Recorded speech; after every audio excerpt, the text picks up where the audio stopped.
আমার সাহরি, আমার ইফতার, আমার তারাবি, আমার তাকওয়া, আমার ইবাদত, এই বিষয়গুলো নিয়ে তো আমি একজন পূর্ণাঙ্গ মুমিন।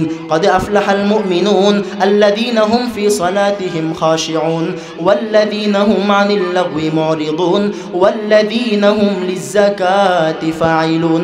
মুমিনের যে সকল বৈশিষ্ট্যগুলো রয়েছে সূরাতুল মুমিনুন খুলে দেখেন।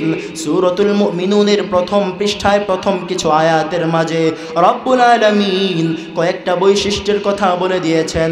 যারা মুমিন হবে আল্লাযীনা হুম ফি সালাতিহিম খাশিউন, তারা খুশু খুজুর সাথে নামাজ আদায় করবে। ও মুমিন, ও মুসলমান, ও দরিচরের মুসলমান, ও পর্দার অন্তরালের আম্মা জান, ভালো করে বুঝবেন, আম্মা জানেরা ভালো করে বুঝবেন। দেখা যায় আমার মা বোনেরা কাজ করতে করতে এক ওয়াক্তের নামাজ আরেক ওয়াক্তের মধ্যে নিয়ে ঢুকায় না গো আম্মা জান না।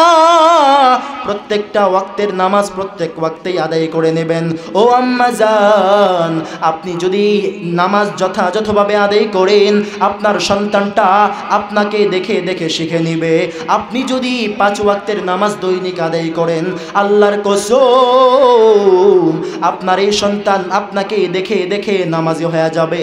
একদিন এই সন্তান খাজা মুঈনুদ্দিন চিশতি আজমিরির মতো হয়ে যাবে। একদিন এই সন্তান বড় আল্লাহওয়ালা হয়ে যাবে, বড় বুজুর্গ হয়ে যাবে। সুতরাং মুসলমান ইমানদার, সর্বশেষ কথা, সার কথা হলো সামনে যেহেতু ইবাদতের মাস রমাদান মাস, সুতরাং আমরা একনিষ্ঠভাবে তাওবা করব, ইবাদত চালায়া যাব। আর লা তাকনাতু মির রাহমাতিল্লাহ, আল্লাহ তাআলা কয় গোলাম নিরাশ হইস না, নিরাশ হইও না। যত বড় গুনাহগার তুমি হও না কেন, যত বড় গুনাহ তুমি করো না কেন বান্দা, আমি আল্লাহর দরবারে আয়। আমি আল্লাহ ফজরে তোরে ডাক দেই, জোহরেও ডাক দেই, আসরেও ডাক দেই, মাগরিবে ডাক দেই, ইশারে ডাক দেই। ফজরে তুই আসো না, আমি আল্লাহ ভাবি তুমি এশার জোহরে আসবা, জোহরে বান্দা তুই আসো না। আমি আল্লাহ তো আশায় থাকি বান্দা মনে হয় আসরে আসবে, বান্দা তুই আসরে আসো না। আমি আল্লাহ ভাবি, আমি আল্লাহ আশায় থাকি তুই মাগরিবে আসবি, কিন্তু বান্দা তুই কত বড় নাফরমান। আমি আল্লাহর খাইয়া, আমি আল্লাহর পইরা তুই আমি আল্লাহর দরবারে মাগরিবে আসো না। আমি আল্লাহ আশায় থাকি বান্দাটা মনে হয় আয়সায় আসবে। ও গোলাম, তুই কত বড় নেমুক হারাম হয়ে গেলি। আমি এই জন্যই তো তোরে জানাইয়া দেই, উলাইকা কাল আনআমি বাল হুম আদাল, উলাইকা হুমুল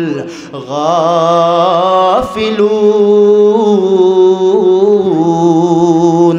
আল্লাহ তাআলা কয়েকজন আমি জিন জাতি এবং মানুষ জাতির মধ্য থেকে অধিকাংশকেই বানাইলাম জাহান্নামে দেওয়ার জন্য। কারণ আমি আল্লাহ তাদেরকে কান দিলাম, ওই কানে ভালো কিছু শুনবে কিন্তু শোনে না।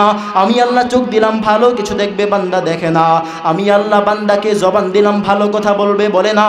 আমি আল্লাহ এই কারণে তাদেরকে ঘোষণা করে দিলাম, উলাইকা কাল আনআমি বাল হুম আদাল, তারা হলো চতুষ্পদ জন্তু, গরু, ছাগল, ভেড়া, বকরি, দম্বা ইত্যাদির মতো। বাল হুম আদাল, বরং তার চেয়েও নিকৃষ্ট।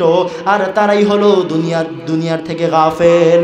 অতএব মুসলমান, সর্বশেষ কথা, সর্বশেষ মেসেজ, তাওবা করা লাগবে। তাওবাতুন নাসুহা, একনিষ্ঠ তাওবা, খালেস তাওবা। পারবেন তো?